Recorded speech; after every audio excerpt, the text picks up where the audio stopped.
What you have thought to be impossible can be achieved. We are slowly breaching the fear barrier. There is no longer fear now. We have seen all the cards that they have to deal. We have seen the extent and the length that they are willing to go just to hold on to power.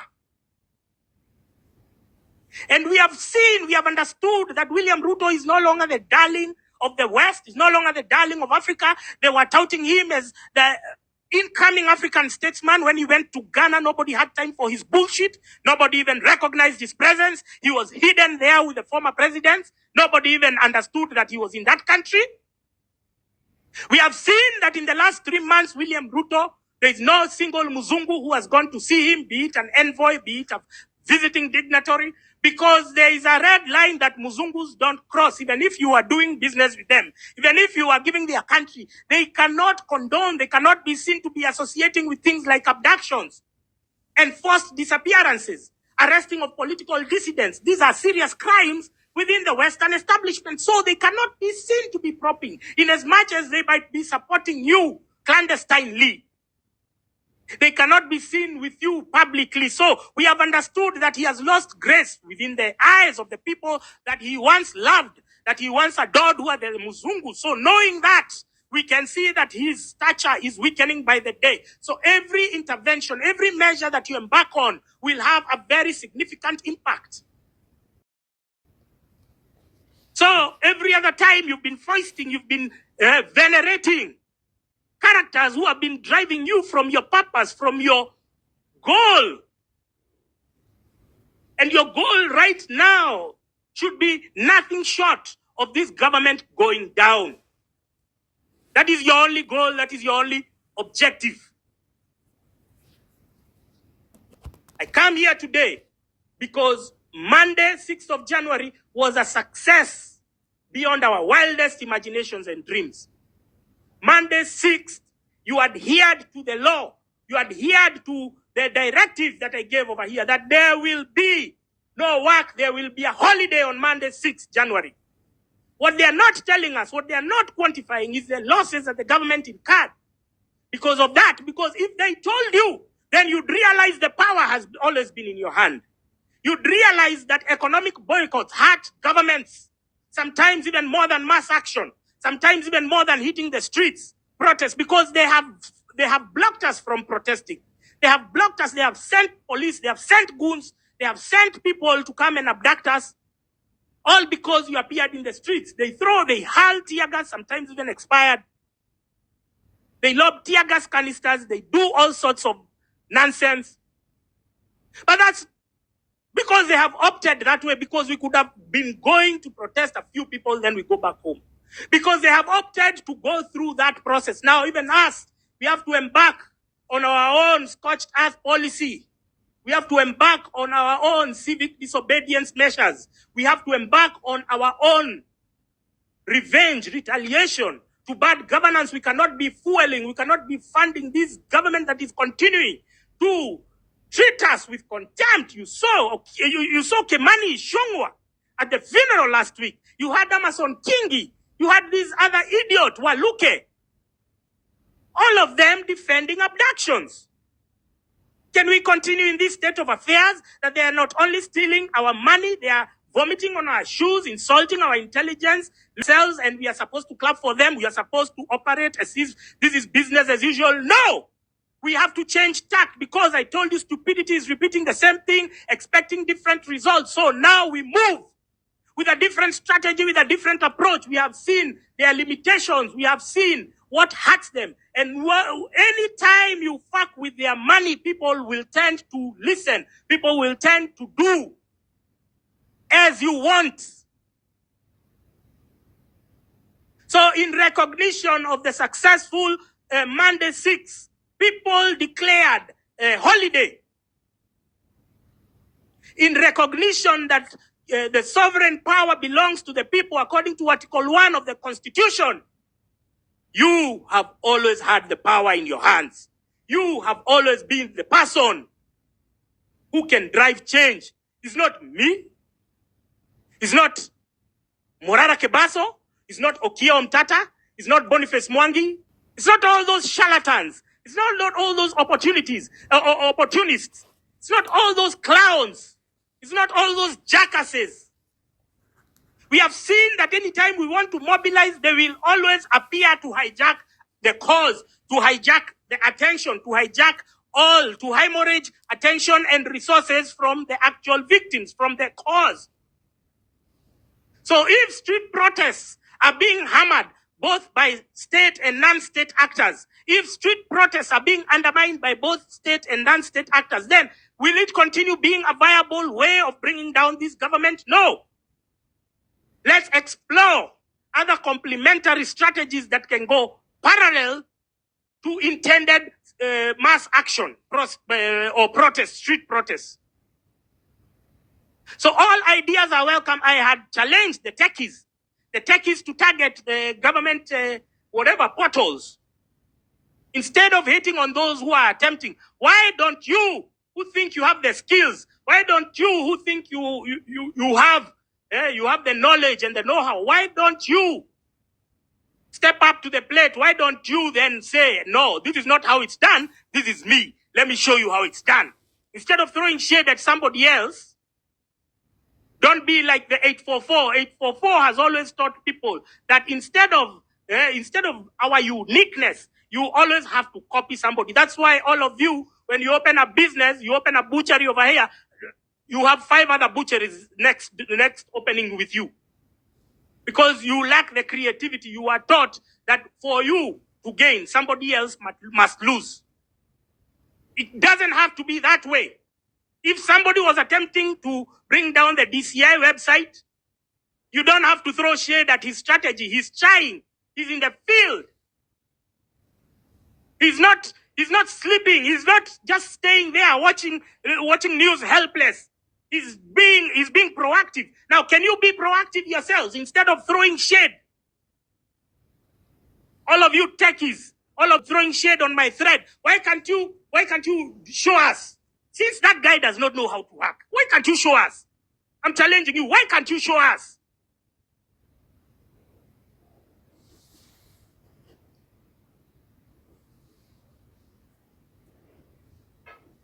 Why can't you teach us how it's done?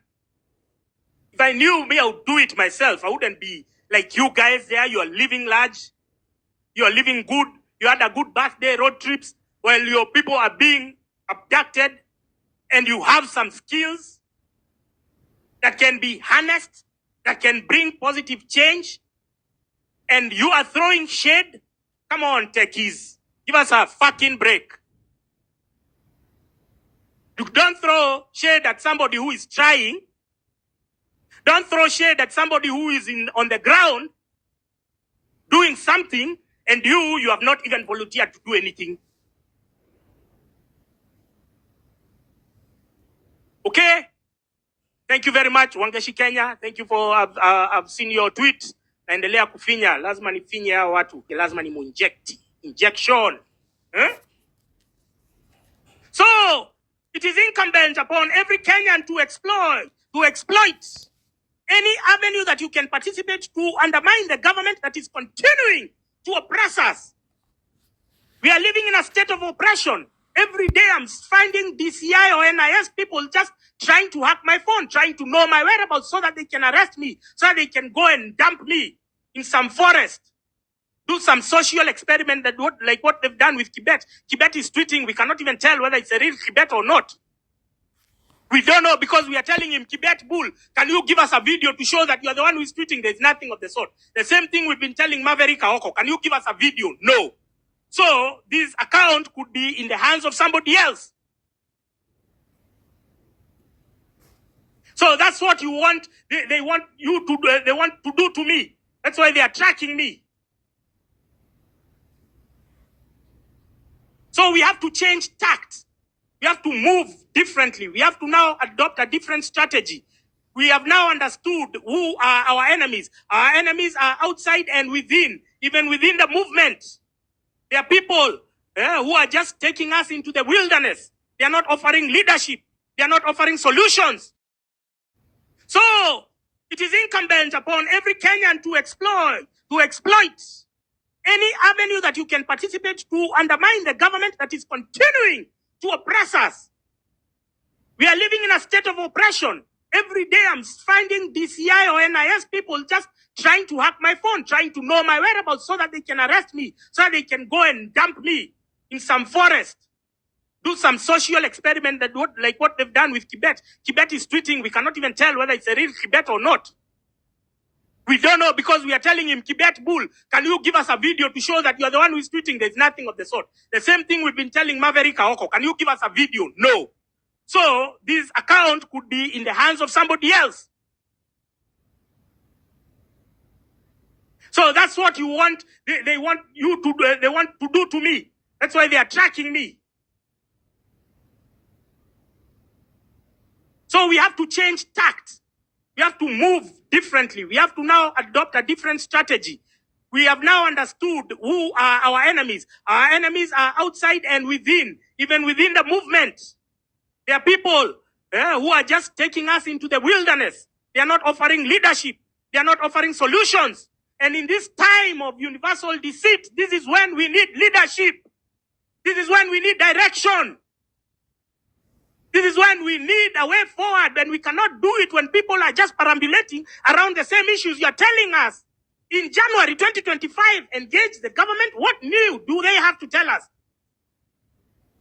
Do they have anything new to tell us? Do they have anything new to show us? Is there even any complete project ever since these people got into office? Every day they are in a tent, addressing us, giving us speeches, throwing cheap threats and empty rhetoric. You think this is going to end? It's going to be your way of life for the next 3 years. If you allow it, if you refuse to follow different strategies, if you follow the distractions, if you watch Gaitho media will not liberate us right now. Gaitho media are sleeping in bed with the enemy. All the constitutional office holders, all the members of the civil society, the entire parliament and senate, the judiciary. Maybe we have some individual judges who are doing the work of the Lord's work. But we know itself is a broken system that needs overhaul.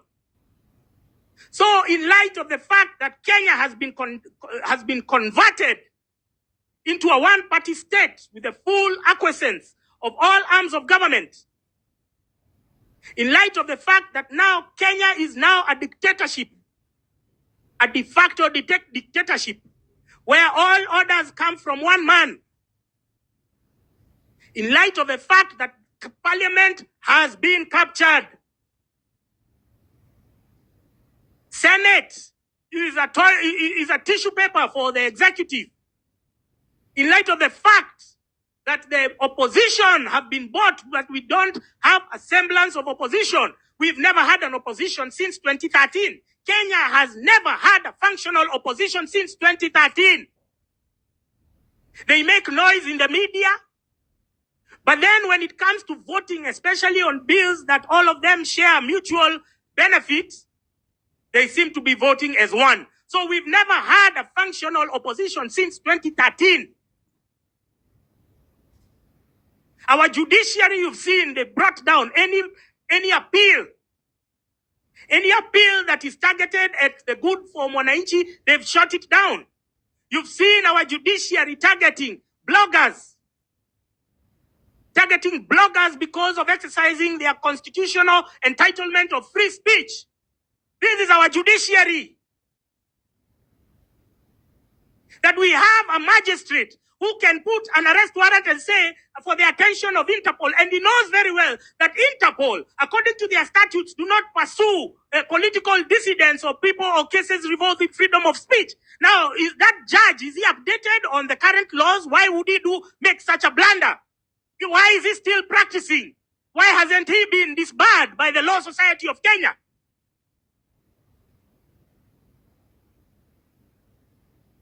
So in light of the fact that all the tenets of democracy, the media have been captured, the civil society have been captured, the church are lackluster, the foreign nations are on the fence,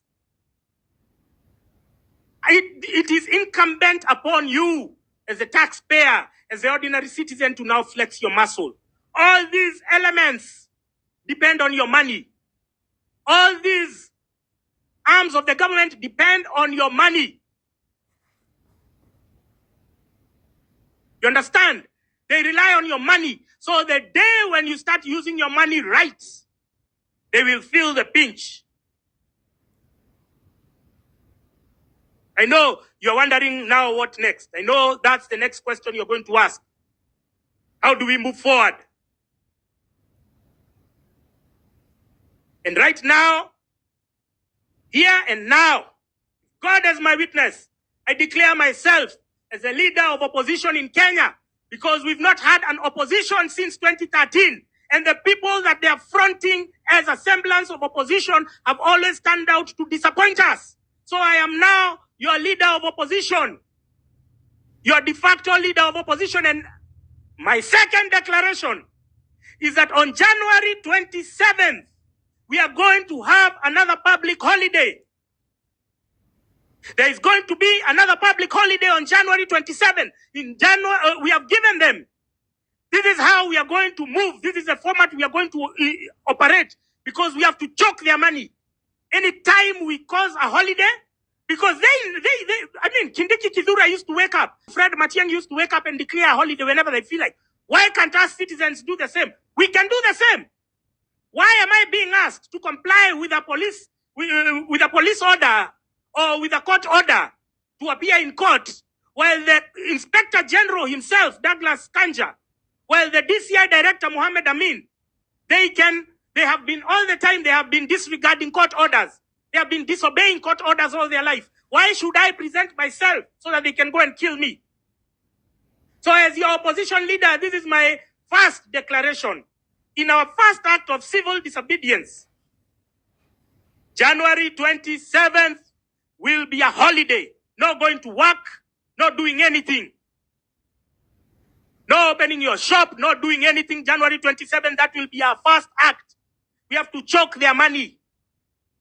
We have to leave CBD empty.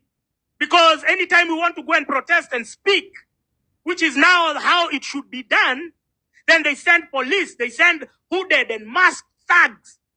Did you see they had a police truck, which has an non-existent police station? Meaning that if they arrest you, those people, you don't know where they are going to take you. You don't know even whether they are official policemen or not. So because they have refused us to go to the streets, we are going to protest at home. January 27th, take this screen grab, please. I need you to take this screen grab because I don't need any contradiction. Those TikTokers who are taking screen grabs, please. January 27th will be a public holiday declared by the people, for the people, in our first act of civil disobedience.